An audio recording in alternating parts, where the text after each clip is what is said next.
दृढ़ता के साथ आंदोलन, इस प्रकार के जो मूल्य है, उन मूल्यों को मैंने विद्यार्थी परिषद में सीखा।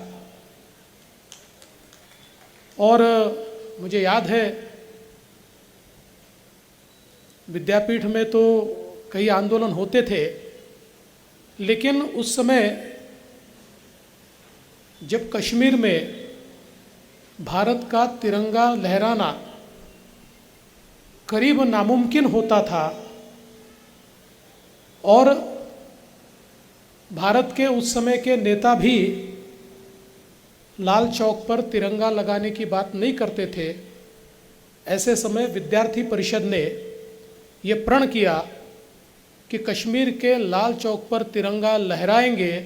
और हम जाकर लहराएंगे। और उस समय उस आंदोलन में सम्मिलित होने का मौका भी मिला और 18-19 साल की उम्र में मैं ऐसा मानता हूँ कि उस आंदोलन ने जीवन को एक नया मोड़ दिया। उसके बाद तो मुझे याद है कि कुछ समय पश्चात हमारे सुनील अम्बेकर जी यहाँ पर है। सुनील जी हमारे मार्गदर्शक थे और मुझे आज भी याद है कि हमारे नागपुर में जो संगम चाळ में हमारा एक कार्यालय हुआ करता था, उसके सामने एक शाम को फुटपाथ पर बैठकर हम लोग गप्पे मार रहे थे और सुनील जी आए और सुनील जी ने कहा कि देवेंद्र तुमको एक बात कहनी है। मैंने कहा बताइए। उन्होंने कहा ऐसा निर्णय हुआ है कि कल से तुमको भारतीय जनता पार्टी में काम करना है। तो मैंने उस समय सुनील जी को कहा कि मैं तो करना ही नहीं चाहता, मैं राजनीति में जाना ही नहीं चाहता। सुनील जी ने मुझे कहा कि देखो अपने यहाँ तो जो निर्णय होता है वो अंतिम होता है, लेकिन आपको कुछ कहना है तो आप विलास जी फडणवीस के यहाँ जाइए, उनसे बात कीजिए। और मैं उनके यहाँ गया और उस दिन से मेरा विद्यार्थी परिषद का सफ़र समाप्त हुआ और भारतीय जनता पार्टी का सफ़र शुरू हुआ। लेकिन मैं ऐसा मानता हूँ कि नेतृत्व के जो गुण हैं, इन गुणों का विकास जो भी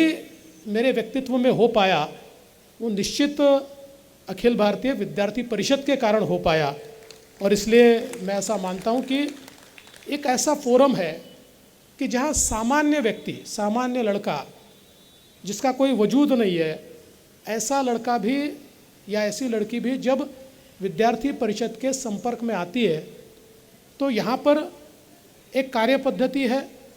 जिसको हम अपनाते हैं, जिससे टीम में काम करने की एक क्षमता निर्माण होती है। हम में से ही कोई बहुत ही सामान्य दिखने वाला अचानक उसके नेतृत्व गुण हमको दिखाई पड़ते हैं, वो हमको लीड करता है और एक बहुत अच्छा संगठन तैयार होता है और हम में भी एक संगठन में काम करने की क्षमता तैयार होती है। इसलिए ये जो सारे नेतृत्व गुण किसी भी व्यक्ति को आवश्यक है, उनको तैयार करने का काम ये विद्यार्थी परिषद ने सालों तक किया है।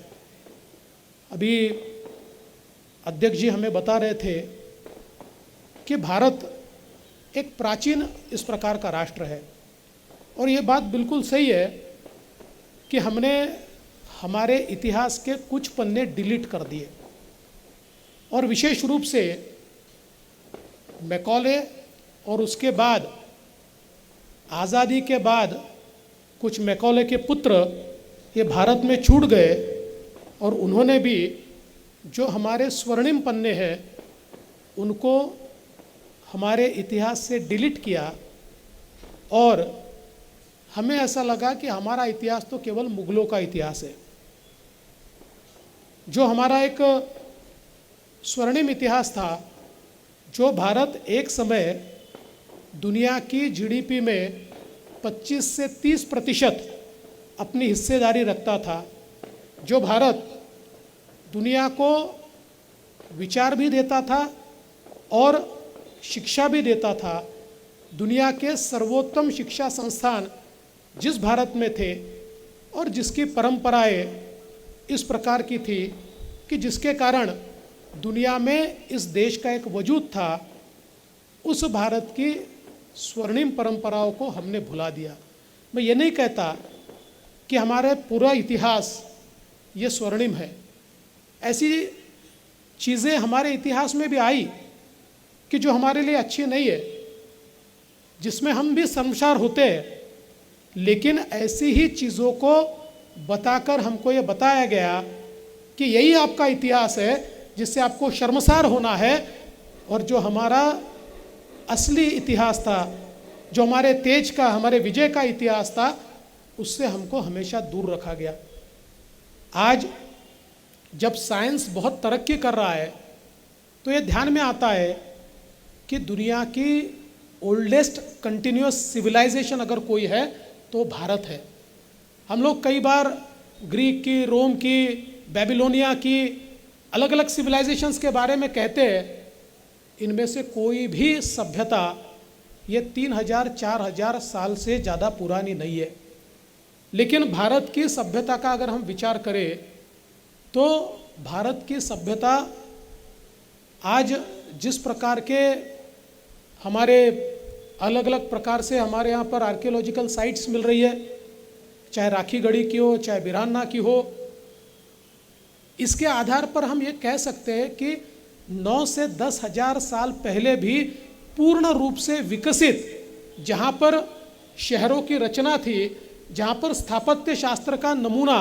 ये शहरों में देखने को मिलता था, एक प्रकार से संपूर्ण विकसित अवस्था में 10,000 साल पहले भी हमारी सभ्यता मौजूद थी।